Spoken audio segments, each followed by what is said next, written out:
السلام علیکم ورحمۃ اللہ وبرکاتہ۔ بندے حقیر کا نامہ حضور پاک صلی اللہ علیہ وآلہ وسلم کی خدمت میں۔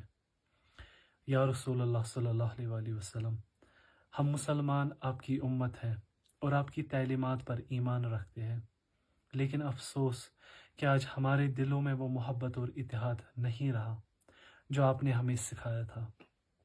آپ کی امت کے درمیان اب وہ بھائی چارہ نہیں رہا جو آپ کی زندگی کا اصل مقصد تھا۔ ہم آپس میں دشمن بن گئے ہیں، ایک دوسرے کو کافر کہہ رہے ہیں، ایک دوسرے کی عزت کو پامال کر رہے ہیں اور آپ کی سیرت کے اسوہ کو بھول چکے ہیں۔ آپ صلی اللہ علیہ وآلہ وسلم نے ہمیں کبھی ایک دوسرے سے نفرت نہیں سکھائی۔ آپ نے ہمیشہ ہمیں ایک دوسرے کی مدد کرنے، ہمدردی دکھانے اور محبت کے ساتھ ایک دوسرے کا ساتھ دینے کی تعلیم دی تھی۔ لیکن افسوس کہ آج ہم آپ کے پیغام کو بلا کر آپ کی رہنمائی سے ہٹ کر بس اپنی ہی دنیا میں مگن ہیں۔ ہمیں یہ بھی یاد رکھنا چاہیے کہ آپ صلی اللہ علیہ وآلہ وسلم کی زندگی ایک مسلسل قربانیوں کی داستان تھی۔ آپ نے اپنی قوم کے لیے، اپنے پیاروں کے لیے اور ہمارے لیے کافی تکلیف اٹھائے ہیں، اور آپ کی شریک حیات حضرت خدیجہ رضی اللہ عنہا نے آپ کا ساتھ دیا، آپ کے خوابوں کو حقیقت بنانے میں آپ کا ہاتھ بٹایا۔ آپ دونوں کی قربانیاں اور صبر ہماری رہنمائی کے لیے ہے، مگر ہم ان قربانیوں کو بھول چکے ہیں۔ یا رسول اللہ صلی اللہ علیہ وآلہ وسلم، آپ نے ہم سے کبھی نہیں کہا تھا کہ ہم آپس میں لڑے، نفرت کرے یا ایک دوسرے کو نقصان پہنچائے۔ آپ کا وہ لمحہ جب آپ نے معراج کی رات اللہ سے اپنی امت کے لیے امتی امتی کہا، یہ دکھ کی گہری داستان سناتا ہے۔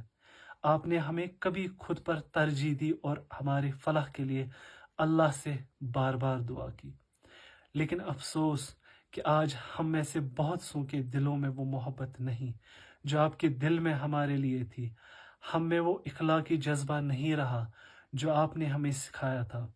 ہمیں اپنے بھائیوں سے محبت کرنا تو دور، ہم تو اپنے مسلمان بھائیوں کو کافر، فاسق اور بے دین کہہ کر ایک دوسرے کی عزت تار تار کرتے نظر آ رہے ہیں۔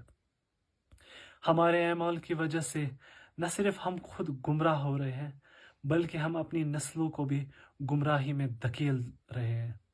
یا رسول اللہ صلی اللہ علیہ وآلہ وسلم، ہم آپ سے دل کی گہرائیوں سے معافی چاہتے ہیں۔ ہمیں اپنے اعمال پر شرمندگی ہے، ہم نے آپ کی تعلیمات کو پست پشت ڈال دیا ہے۔ ہم وعدہ کرتے ہیں کہ آپ کی سیرت کو اپنی زندگیوں کا حصہ بنائیں گے، تاکہ ہم بھی آپ کی طرح ایک دوسرے کے ساتھ محبت اور احترام سے پیش آئے اور اپنی امت کے درمیان اتحاد قائم کرے۔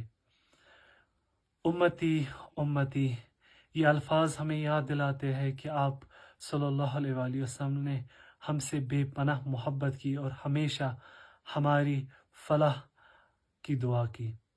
ہمیں آپ کی محبت اور رہنمائی کی ضرورت ہے، اور ہم اللہ سے دعا گو ہیں کہ وہ ہمیں آپ کی سیرت پر عمل کرنے کی توفیق دے، تاکہ ہم اپنی زندگیوں میں حقیقی اتحاد، محبت اور امن قائم کر سکے۔ اللہ تعالیٰ سے دعا ہے اللہ ہمیں اپنی ہدایت سے نوازے، ہمیں آپ کی سچائی کے راستے پر چلنے کی توفیق عطا فرمائے اور ہمارے خامیوں اور گناہوں کو درگزر فرمائے۔ شکریہ۔